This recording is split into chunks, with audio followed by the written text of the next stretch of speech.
Angel here, babyearpiercing.com. Thank you for choosing my services and putting your trust in me to perform your piercing services. I want to get into the aftercare for you. As I told you, I would send you this out through text. So this is your aftercare procedures for consistency and reference. So you'll be cleaning the ears twice a day for 6 to 8 weeks starting tomorrow. So tomorrow is when you want to begin your first aftercare cleansing procedure. You'll be doing one particular procedure in the morning, the other at night. And for reference, we'll call it procedure 1 and procedure 2. Though, when we look at the reference card for procedure 1, it doesn't have to be the first of your day. So meaning if you give your baby or yourself a bath or shower at night, then that is when you do aftercare procedure 1. And then obviously the other one, the opposite time of the day. You're cleaning the ears for 6 to 8 weeks for lobe piercing, 6 to 9 months for cartilage piercing. Even after this time, the 6 to 8 weeks or 6 to 9 months, do not discontinue cleaning the piercing. I would like you to clean the piercing actually for the next several years. The reason why is people heal at different rates. And additionally, if you choose to change your jewelry and your body has a reaction, or maybe you enlarge the piercing site slightly and there was some type of, again, reaction, you need to clean this appropriately. And so sometimes people turn over the ear 9 months later because they haven't cleaned it, and they look and they're like, what is it? So we don't want to go through that. Do check the ear every so often. Make sure you clean it every day in the bath or shower, or at least every 3 days. You can actually change your aftercare cleaning technique. You can simplify it by using soap and water or just a simple sea salt solution on the ears, and we'll get into that. So I will give you your detailed aftercare sheet. The detailed aftercare sheet can be used as a reference guide. It tells you the difference from infection and irritation. Additionally, it has the jewelry and studio policy on there, and there are also important suggestions and solutions for aftercare ear piercing issues. If you think you're experiencing an aftercare ear piercing related issue, refer to your aftercare sheet and review that. If you cannot find your suggestion or solution, you can text me anytime. In your aftercare kit, I will give you some spring water. I will give you an 8-ounce applicator bottle. This is to be used to make your sea salt solution. You do not have to use the whole bottle of sea salt solution for every aftercare procedure. You may choose to use drops or a good flush, which may take you to here. You may choose to be a little alternative, use no water and use all sea salt solution. So that means you may go through 1 or even 10 of these per cleaning. So that's okay. I will give you some foaming solution, some foaming aftercare solution, and I will give you some sea salt. This is enough sea salt to make 2 gallons of finished solution, and a 1/4 teaspoon. Do keep this out of reach of all small children and pets way. So when cleaning the piercings, you want to make sure that you always have freshly washed hands and clean the front and back of each ear. So to make that sea salt solution, and again, your sea salt solution recipe is running along the top of this little memory card. It is a 1/4 teaspoon of sea salt into your applicator bottle. Fill it up with some type of spring or purified water or filtered water, and then shake it. Now you have sea salt solution, fake ear, and foaming solution. So for procedure 1, your own bath shower shampoo water running over the piercing, totally fine, but you will wet the lobe.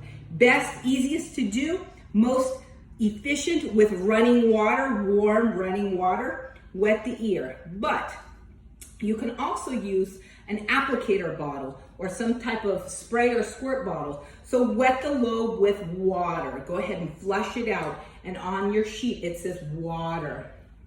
Next, sea salt solution, front and back. Go ahead and flush it out, blast it. Next, sparingly apply the Aftercare solution to the front and back of the ear. Now this particular product is a foaming pump, but the product itself is not foaming. So the first time you pump it out, it's going to be enough for 10 ears. I only need a few drops, drizzles. It really doesn't matter how it comes out of this container, just front and back sparingly, okay?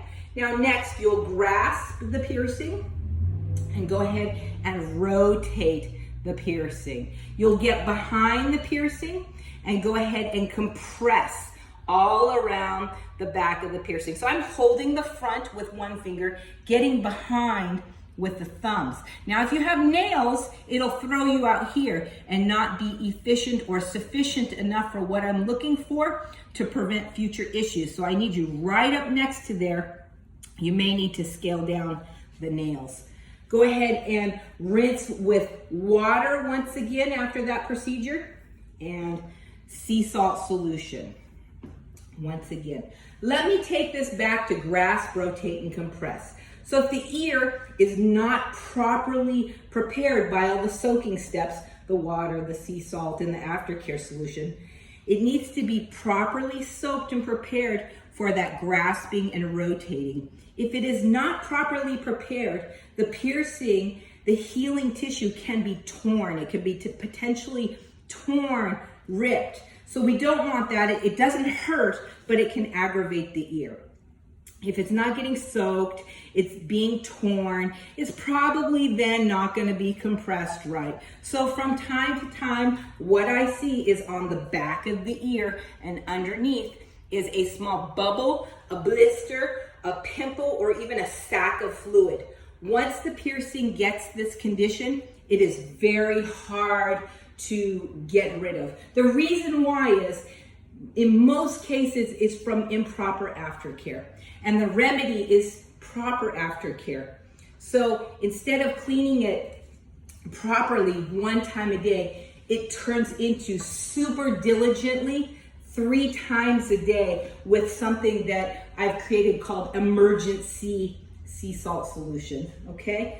Some people will even elect to see a physician to get an ointment or a cream that will help expedite that healing and dry out the piercing. I don't want you to have to go through all that, so I'm asking, please, let's connect, clean the piercing accordingly, and hopefully that situation is avoided. Now, if you think that you're getting that, there is the emergency sea salt solution recipe on the Aftercare sheet, so you can start on that, but do give me a text so we can confirm that it isn't some other type of condition. Moving on. For Aftercare procedure 2, it is very simple. You will love it. It is this. Drop, drop with your sea salt solution, front and back, and sparingly front and back. That is it. No wiping, no wetting, no turning. Just put the solutions on there and let it air dry. Moving on, let's get into the jewelry. Jewelry in most cases is long and wiggly. It's supposed to be. This is ear piercing jewelry. The length is here, so the dead cell waste can be washed away. Also, all new piercings swell, but you shouldn't notice the swelling. And it moves, it flexes. It's supposed to do that for comfort. There is a notch inscribed on the back of the post, and if you listen, that's where it sits. Generally, it doesn't move up on its own or come off. Somebody has to push it on or pull it off, though it can be itched out by accident. Shirts on and off of the head, wide mesh woolly sweaters, crochet knit blankets. If something gets caught and comes out, find it. Wash a piece, wash your hands, inspect the piece for damages, make sure it's working properly. If not, replace the back as soon as you can. Make sure that the ear is okay. Treat as necessary with your sea salt solution. If you're unable to reinstall the ear piercing, put it in a baggie and make your appointment Tuesday through Friday, and I will assist you in reinstalling that ear piercing, okay? So moving on, the jewelry stays in for 6 to 8 weeks, leaving something in the ear all times for 1 year. Even after 1 year, if you take it out overnight, or for a short while, even 5 minutes, it can act closed. Again, I can reopen any piercing, most any piercing that acts closed. Go ahead and schedule accordingly, okay? So I hope you find this information helpful. If you have any additional questions, please feel free to text me. And again, thank you for choosing my services. This is Angel at babyearpiercing.com. I hope to see you again for the best of reasons.